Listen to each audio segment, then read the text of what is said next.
ஆண்டவர் என்னை தூக்கி விட விரும்புகிறார். இதுவரைக்கும் யாருக்குமே சொல்லி கொடுக்கல, இதுவரைக்கும் யாருக்குமே காமிச்சு கொடுக்கல. ஆனா இன்னைக்கு உங்க மேல பிரியம் வச்ச, அன்பு வச்ச கர்த்தர் உங்களை மறுபடியும் மறுபடியும் எச்சரித்து உன் கையை பிடிச்சு, இன்றைக்கு இந்த ஆராதனையில கூட அவருடைய கையை உனக்கு நேராக நீட்டி, என் கையை பிடிச்சு எழுப்பி வா, ஒரு தீர்மானம் எடு, எழுப்பி வா. அந்த இடத்துல இருக்காத, அந்த இடத்துல இனி படுக்காத, அந்த இடத்துல இனி உட்காராத, அதுக்கு பின்னாடி நீ போகாத. இல்ல, உனக்கு ஒரு பெரிய தரிசனம் இருக்குது, உனக்கு ஒரு பெரிய ஊழியம் இருக்குது, உன்னை கொண்டு ராஜ்யத்தை அழைக்க போற, நீ முக்கியமான இடத்துல வைக்கப்பட்டவன், உனக்காக நிறைய தீர்மானங்களை நான் வச்சிருக்கிறேன்.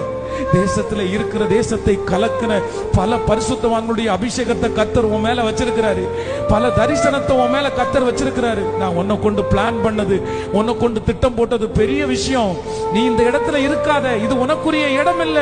கர்த்தர் கேட்கிறார், இங்கே உனக்கு என்ன வேலை? கையை உயர்த்தி வாலிப தம்பிகளும்